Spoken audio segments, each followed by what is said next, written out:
Que bênção poder estar partilhando da palavra, daquilo que o Senhor já tratou comigo antes, com todos vocês. Queria que vocês abrissem a palavra na carta de Tiago.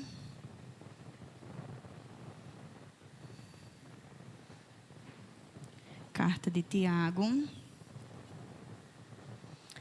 no capítulo 1, nossa meditação desta noite.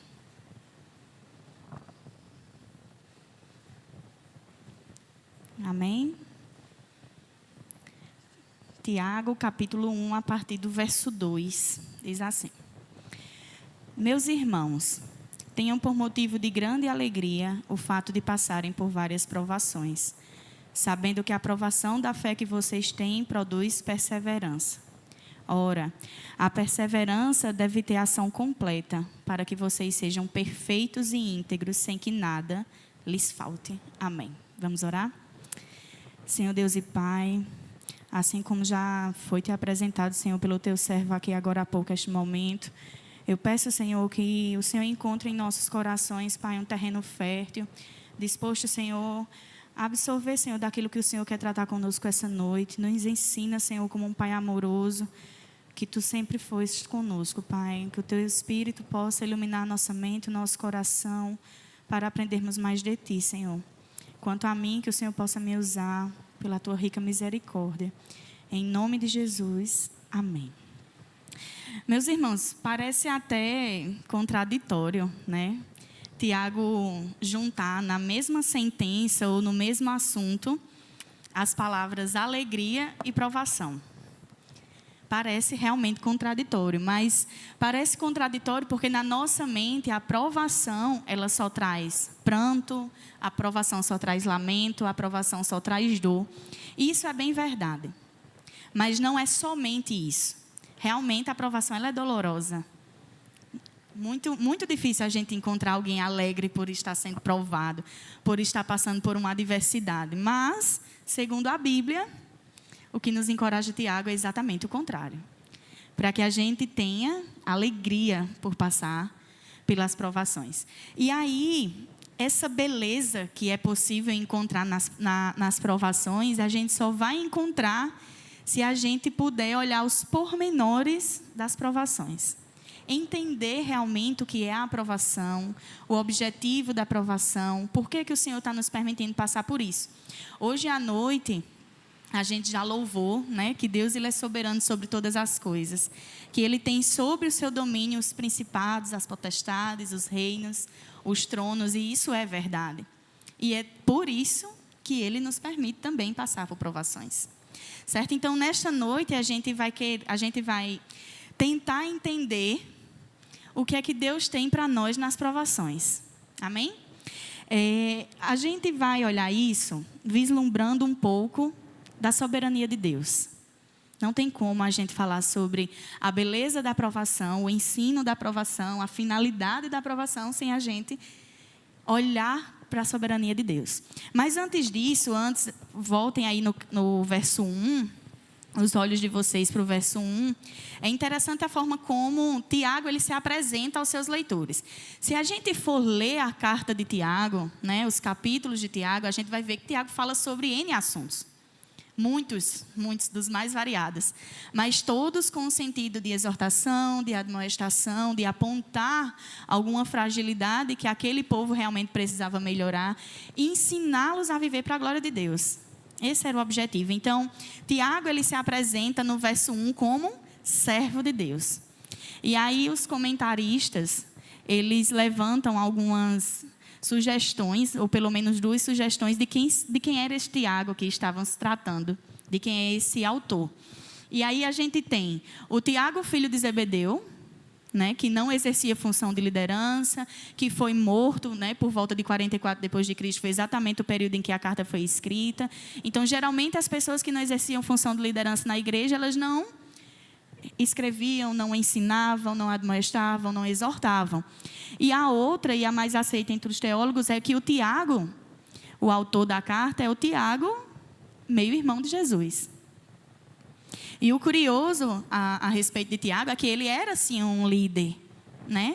Ele liderou concílios, ele realmente era líder na igreja, ele estava apto para exercer a função de exortar e admoestar, de ensinar, de chamar a atenção, de manter na retidão do caminho, manter os irmãos na retidão do caminho do Senhor.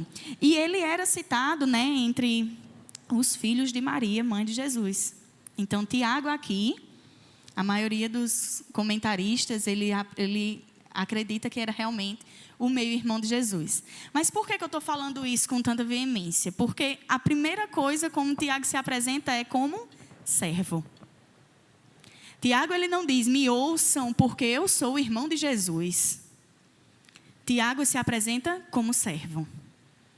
E a beleza de ser servo é tão importante quanto a beleza de ensinar, de ter crédito. Porque todo mundo que escreve algo para alguém quer ser ouvido, quer ser levado em consideração. Quer que o seu discurso ele encontre terreno fértil. E aí, esse Tiago, a característica de servo de Tiago, ele traz alguns pontos para a nossa reflexão inicialmente. O primeiro deles é a obediência. Nenhum servo tem vontade própria. Todo servo obedece à lei do seu Senhor e ponto. Nenhum servo pergunta ao seu Senhor por quê nem para quê. Ele somente obedece. A segunda característica é a humildade. Tiago, ele poderia ter usado a sua credencial de irmão de Jesus. Mas Tiago abriu mão disso em detrimento de ser servo. Além disso, além da obediência e da humildade, nós temos a lealdade. Ele encontrou beleza em se denominar servo e ser fiel a isso. Está aqui uma grande oportunidade de Tiago usar a credencial de irmão de Jesus. Mas ele foi fiel ao seu chamado de serviço. Ele reconhecia exatamente que era o seu Senhor. E, por fim, o orgulho de Tiago. O orgulho de encontrar na servidão a Jesus a sua liberdade, a sua paz e a sua glória. A gente não encontra no versículo 1 Tiago intimidado por ser servo. Tiago, ele tinha prazer em dizer isso. Então, era o Tiago, meu irmão de Jesus, servo de Jesus. E Tiago nem sempre foi cristão. Tiago foi convertido porque testemunhou a ressurreição. Até então, ele nem estava dando tanto crédito assim à obra de Cristo. Certo? Então, nessa visão sobre o autor, ele saúda aqueles a quem ele escreveu, que o final do verso 1 diz que era aqueles que estavam na diáspora. Em algumas traduções pode vir dispersão, né? E a gente entende por diáspora essa dispersão de um povo que pode ter sido espalhado em uma nação por alguma perseguição, seja ela política, seja ela religiosa, mas é um povo que antes junto se espalhou por algum motivo. Certo? E aqui a gente entende que não somente ali na Palestina, onde essa carta foi escrita, mas por todo o que se havia conhecido como mundo até então, existiam cristãos espalhados por algum motivo. E é para estes que Tiago escreve. Para os cristãos que estão espalhados pelo mundo. Certo? Então, ele saúda de forma genérica. Ele não traz, como em outras cartas, saudando especificamente alguém. Ele escreve para um povo. E que a gente sabe, logo por ler as primeiras palavras do verso 2, que eram crentes. Ele trata como meus irmãos. Colocando todos na mesma posição de filhos de Deus. Irmãos em Cristo. Estavam falando a mesma língua. Aquilo que Tiago queria falar, ele não precisava medir as palavras para saber se porventura alguém que estivesse ouvindo aquela mensagem iria entender do que ele estava falando. Ele estava falando para irmãos. O Espírito que salvou Tiago salvou o que estava ouvindo. Então, era realmente necessário tratar sobre alguns assuntos. Mas a grande pergunta aqui é por que Tiago foi motivado, então, a escrever para esse povo? Que o povo estava espalhado. Então, a gente vê, né, se a gente folhear realmente essa carta, como eu disse a vocês, que são N assuntos, né, são variados assuntos. E eu gosto de comparar a carta de Tiago a uma coxa de retalhos. Vocês sabem o que é uma coxa de retalhos, né? Onde, geralmente, aquelas coxas de cama que são bem coloridas, que vai pegando um retalho de uma cor, um retalho de outra, e vai juntando, faz um pano só e cobre o leito. Então, onde cada retalho é um assunto e toda a colcha é a lição que o Senhor tem para esse povo. Certo? É a mensagem que ele queria realmente tratar com esse povo. Então, é sobre esse contexto, nessa luz, que ele chama a atenção à necessidade de viver para a glória de Deus. Então, cada assunto em específico vai ter uma aplicação específica, mas o fim geral é viver para a glória de Deus. E aí você pode olhar e dizer, aprovação? Eis que Tiago escolhe o primeiro assunto, a aprovação para viver para a glória de Deus. Amém. Foi este o assunto que Tiago escolheu para ser, de cara, o assunto para viver para a glória de Deus. E aí, ele não está aqui encorajando os irmãos a estar feliz por causa da aprovação.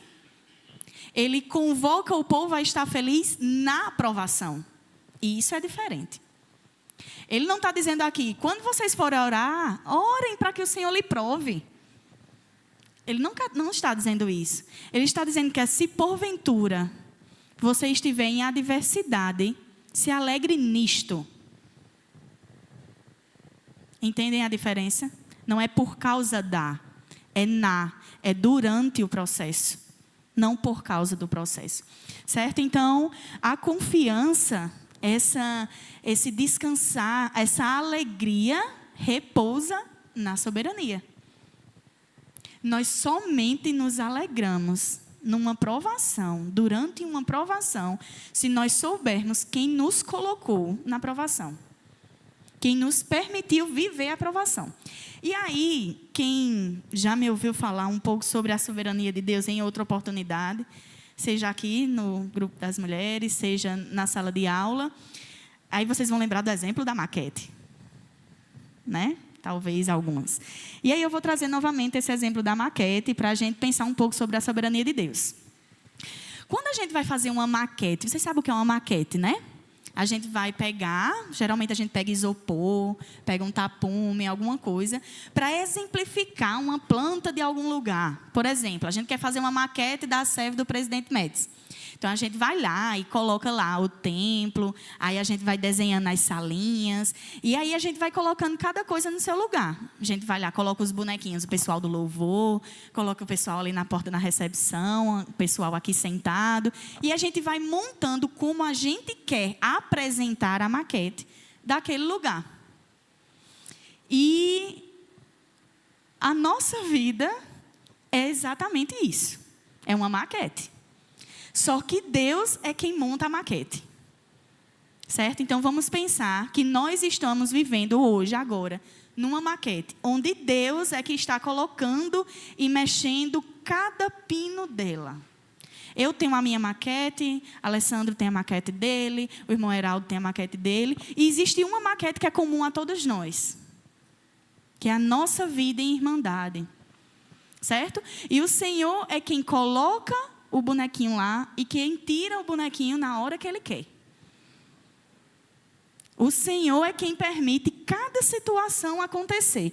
Vamos supor que eu esteja fazendo aqui a maquete da igreja e aí em um dado momento eu quero botar lá um play num som e fazer de conta que está ali os bonequinhos todos em pés, onde são os cristãos louvando ao Senhor.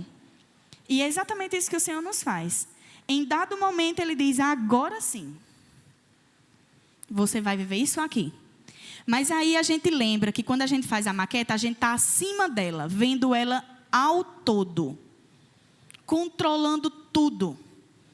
Nem quem vai conhecer a maquete conhece ela como a gente. Porque a gente é quem vai apresentar, foi a gente que fez. E assim é o Senhor na nossa vida. Ele sabe exatamente a hora de mexer as peças. Para nos dar o fim que Ele espera. Então, isso é a soberania de Deus. Ele olha de cima a nossa vida. A situação que a gente vive hoje, a gente só vai entender depois. Mas o Senhor já vê toda. Isso é a soberania de Deus. É Ele olhar de cima, fora do tempo. Para a gente faz 3 anos que estamos vivendo na provação. Para o Senhor, Ele está mexendo ao mesmo tempo as peças. Majestosamente, soberanamente. E nós, a peça da nossa maquete não diz assim: ah, Rayane, eu não quero ficar aqui na recepção, eu quero estar ali no louvor. Não. A gente não escolhe a nossa posição na maquete. Deus nos dá a posição da maquete. Ele controla toda a maquete. Isso é a soberania de Deus. Saber que Ele olha de cima todas as situações. E a gente viveu, não só na igreja, mas na nossa sociedade, um momento de provação, um momento de adversidade, eu poderia dizer assim, unânime, que foi a época da Covid. A pandemia foi realmente um evento adverso na nossa vida. Augusto Nicodemos, em uma oportunidade, ele disse que a pandemia foi para a igreja como uma peneira é para um suco. Ela peneirou a igreja. A sociedade era quem sentava, discutia e resolvia quando, onde, por quê, em que circunstância, durante quanto tempo, quantas pessoas nós poderemos reunir na casa do Senhor.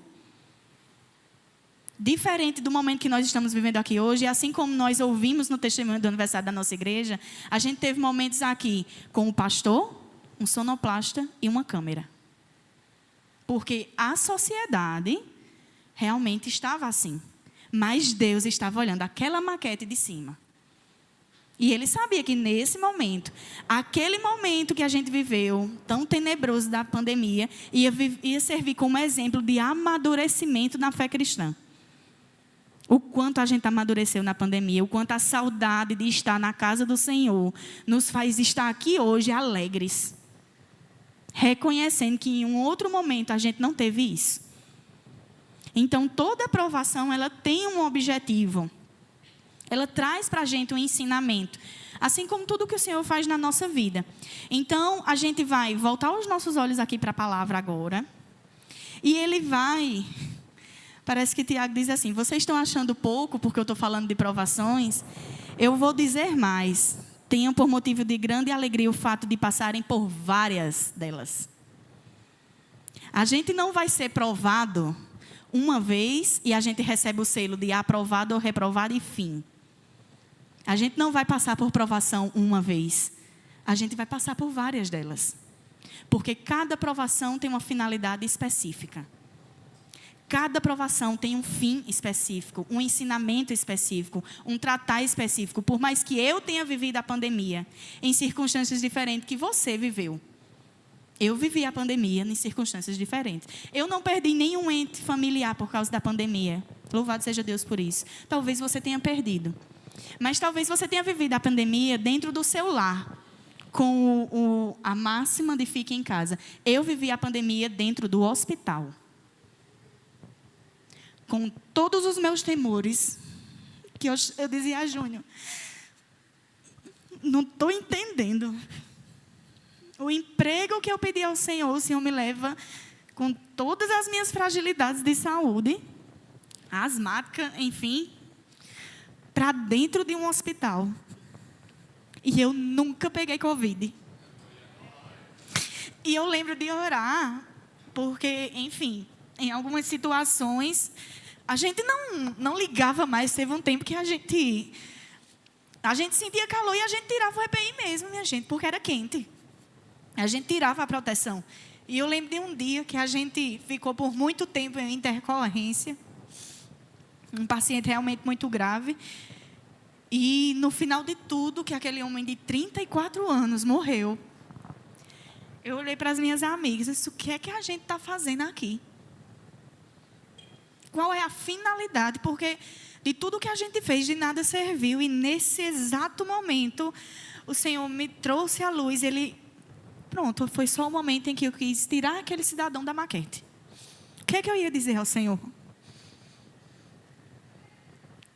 Eu ia questionar a soberania de Deus. Dizer: por que, Senhor? Eu fiz tudo isso, tanto tempo aqui, investindo, e o Senhor levou. Foi somente a vontade do Senhor de tirar fulaninho da maquete. E Ele me ensinou com aquilo.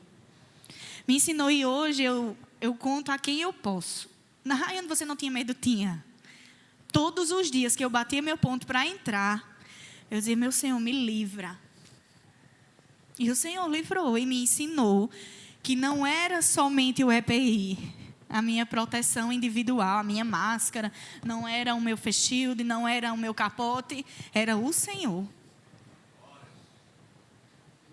Porque eu via pessoas com Covid, com condições pulmonares muito mais simples que eu, indo. E eu olhava e dizia, meu Deus, o que é que eu estou fazendo aqui? E quantas vezes a gente não serviu de afago, a palavra do Senhor não alcançou um familiar? Quantas vezes eu não abracei e eu disse que o Senhor continuava sendo soberano? Quantas vezes eu não ouvi médicos olharem para mim, fisioterapeutas, enfermeiros, colegas de profissão olhar para mim? Cadê Deus? E eu olhava e dizia, meu Deus, eu estou no olho de fogo para defender a minha fé. E o Senhor me permitiu viver aquilo ali. E eu sei que muitos colegas viveram o mesmo que eu. Então, nem sempre a provação, por mais que ela seja geral, a adversidade, ela alcançou todo mundo nesse momento. Mas nem sempre a gente vive no mesmo peso e na mesma medida. Porque o ensinamento é diferente para cada um. Talvez para quem estava em casa, o Senhor ensinou a depender dEle. Em aspectos financeiros, em aspectos de suprimento. Mas para mim, Ele ensinou a depender dEle em outros aspectos. Completamente diferentes. Então, a gente não vai passar somente por uma provação, a gente vai passar por várias.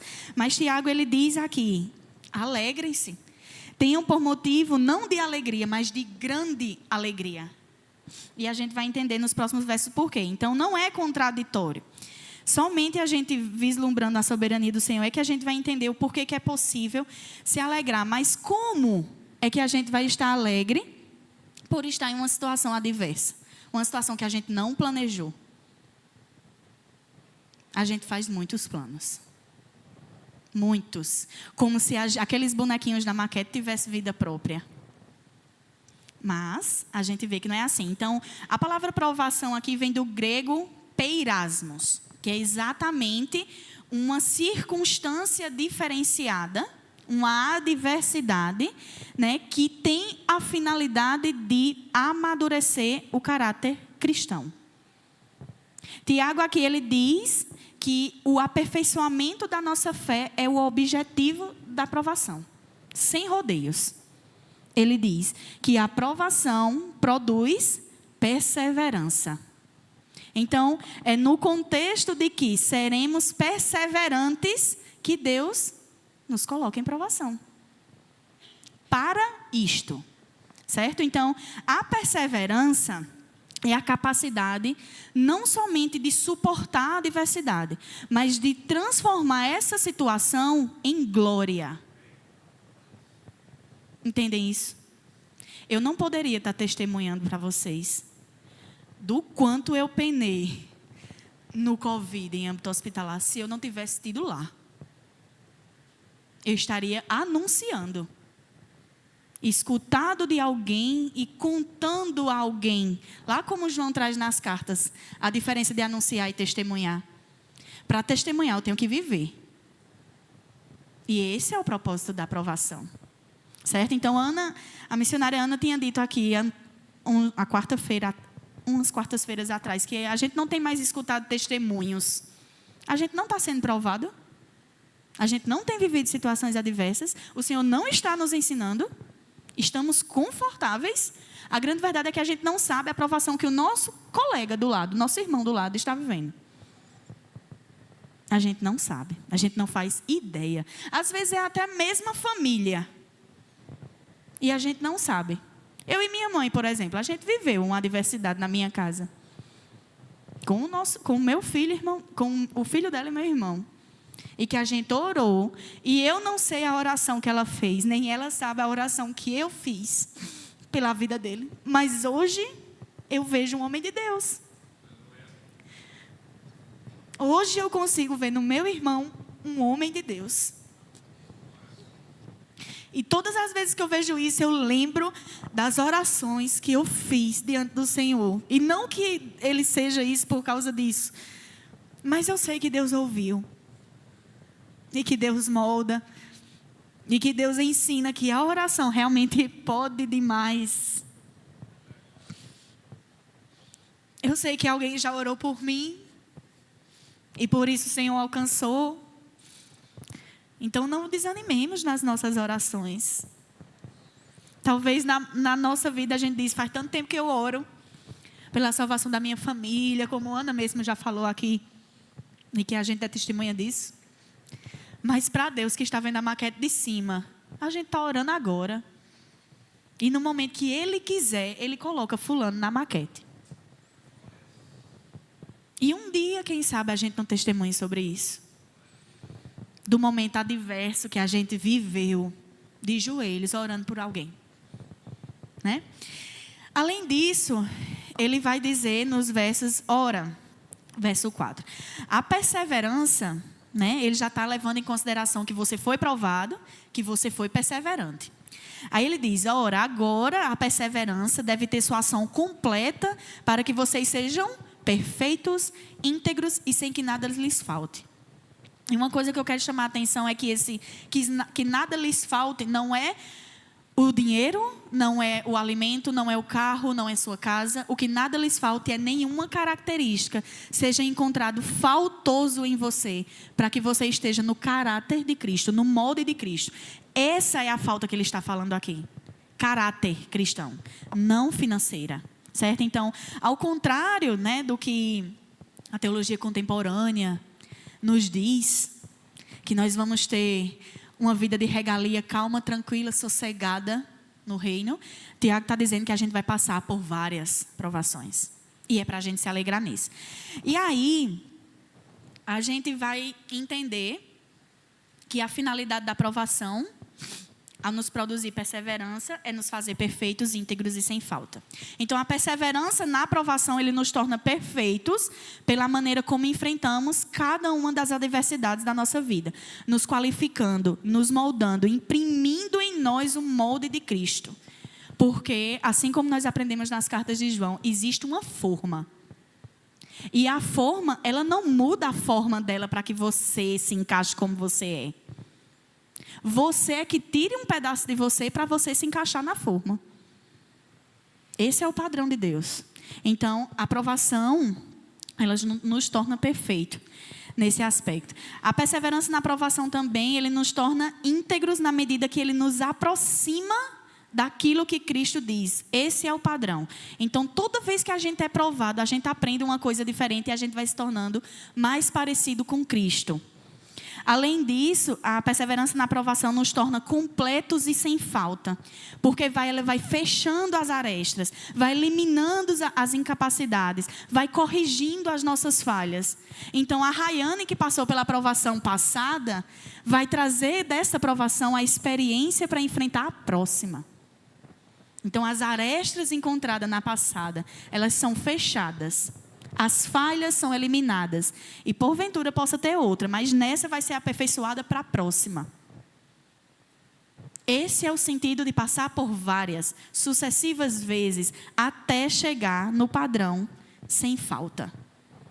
Certo? Além disso, o que é que faremos então? O fato é, passaremos por provações. A Bíblia é inerrante. E aí ele diz nos versos posteriores, versos 5 em diante, que a única forma de a gente fazer isso é pedindo a Deus sabedoria. E a gente pode até pensar que entre o verso 4 e 5 não tem a ligação, mas tem.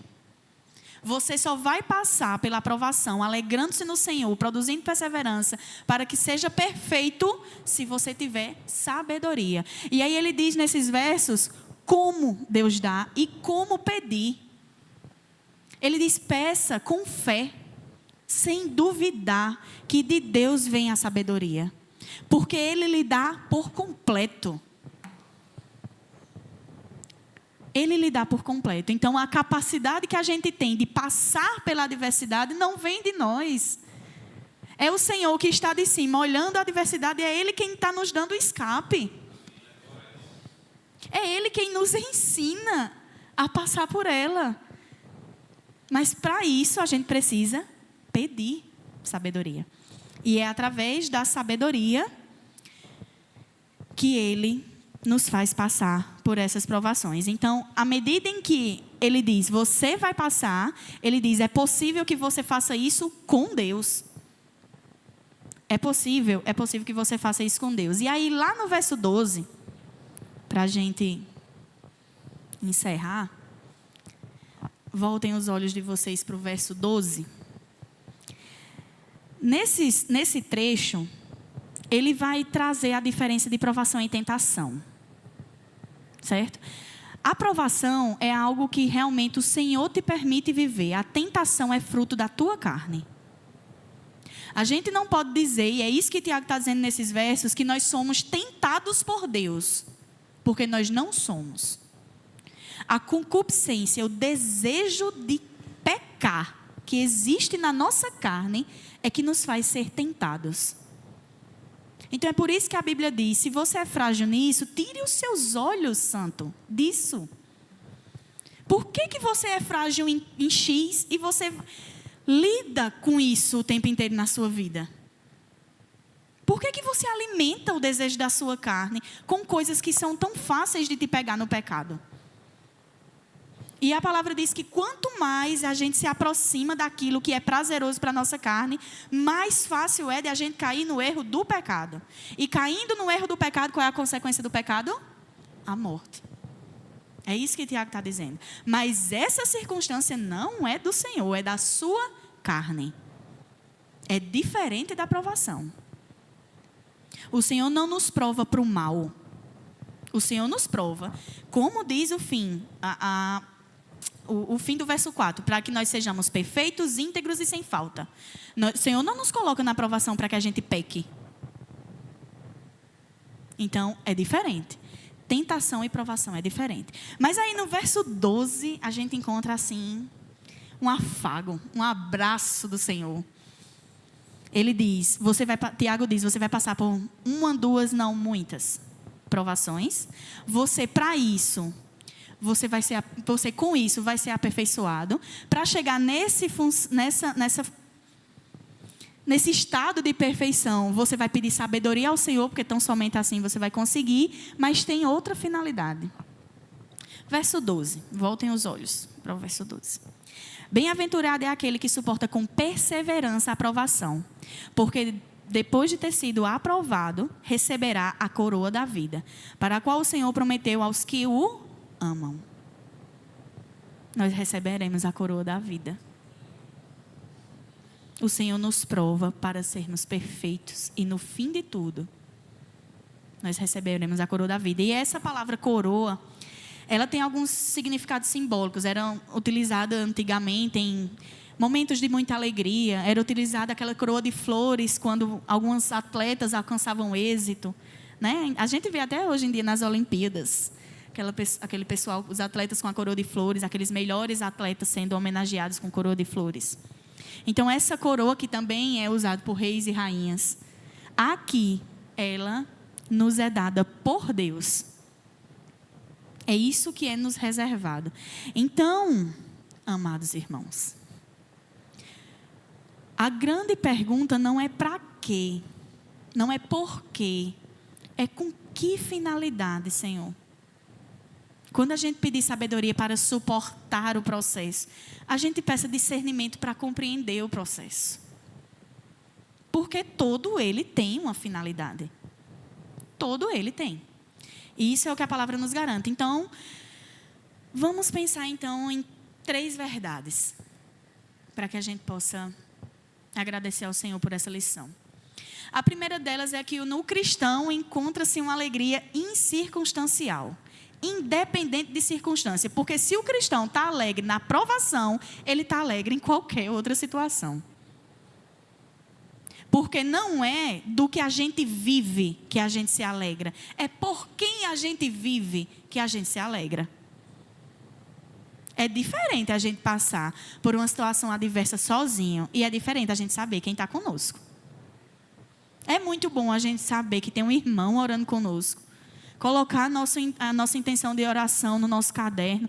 Ter vários irmãos aqui ajoelhados orando comigo pelo propósito que eu coloquei diante do Senhor.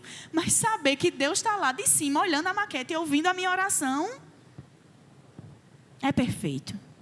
Então, a nossa alegria, ela independe da circunstância. Nem mesmo a dificuldade da provação, ela pode nos tirar a alegria vinda de Deus. Nem mesmo ela. entendemos então que ela vai nos aproximar dele. A partir de hoje a gente vai pensar na situação adversa como uma oportunidade de nos aproximar do Senhor. A segunda verdade é que a aprovação, ela não é o fim. Ela é o meio do tratar do Senhor. Ela é a situação que Deus usa para te aperfeiçoar. Rayane está em falha nisso. Vou colocar a Rayane aqui na maqueta, ela está muito confortável. Vou colocar a Rayane aqui para ela aprender que nem sempre é assim. E aqui, nesse lugar, a Rayane vai viver coisas grandiosas e vai voltar e falar. Testemunhar dos feitos do Senhor. Esse é o objetivo. E no fim Deus nos ama. Deus nos ama porque a coroa está reservada para estes. É o que o texto diz. Aqueles que amam ao Senhor. E não tem como a gente amar o Senhor se Ele não tiver nos amado. Então, assim como Ele corrige o servo a quem Ele ama, Deus aperfeiçoa o servo a quem Ele ama. E esse é o objetivo. E eu, de fato, não faço ideia da adversidade que você possa estar vivendo. Assim como você também não pode fazer ideia da que eu esteja. Mas uma coisa é certa, a gente está na maquete. E Deus é soberano. Amém? Vamos orar, pedindo ao Senhor a sabedoria que Tiago nos diz que Ele nos dá. Amém? Senhor Deus e Pai, nós te agradecemos, Senhor. Te agradecemos por ter nos trazido a esse lugar essa noite, para escutar a Tua voz, a voz de um Pai a quem ama, um Pai a quem ensina, um Pai a quem permite, ainda que em tribulação, ainda que em situação desconfortável, a gente possa repousar na certeza de que Tu tem cuidado de nós. Sabemos, Senhor, que todas as coisas cooperam para o bem daqueles que Te amam. E é, Senhor, neste momento que nós queremos Te pedir, nos ensina, Senhor, a perceber o Teu cuidado em cada tratado do Senhor conosco. Por mais singelo que seja, Deus, nós possamos ter os nossos olhos espirituais abertos para nós enxergarmos em toda e qualquer oportunidade a glória, Senhor, que nós podemos render ao Senhor por isso. Senhor, que o Senhor, se o Senhor nos permitir viver em alguma situação adversa, que em nós encontre-se, Senhor, sabedoria, que o Senhor nos conceda, Senhor, como alguém que dá sem limites, como a Tua palavra diz, que nós possamos trazer, Senhor, à nossa memória o que o Senhor tratou hoje com o nosso coração e descansar, Senhor. Descansar sabendo que és Tu, Senhor, que está soberanamente moldando a nossa vida no caráter que é Teu. Nós não queremos ser moldados segundo o caráter deste mundo. Nós não queremos, Senhor, pertencer, parecer com algo que o mundo está propondo. Nós queremos ser moldados segundo o Teu padrão. E nós sabemos que muitas vezes o Senhor usa essas situações para isso. E nós estamos dizendo, Senhor, que nós carecemos da Tua sabedoria para isso. Então, nos ensina. Nos ensina, Senhor, e faz-nos ser perseverantes, Senhor, até o dia de Cristo, para que nós possamos vislumbrar, Senhor, os Teus grandes feitos em nossa vida e testemunhar sobre cada um deles. Não permite, Senhor, que essa palavra seja ausente do nosso coração, mas que, pelo contrário, nós possamos ser, pelo Teu Espírito, lembrados, mais uma vez, afagados sobre essa valorosa verdade todos os dias da nossa vida. Nós Te agradecemos, Senhor, em nome de Jesus. Amém.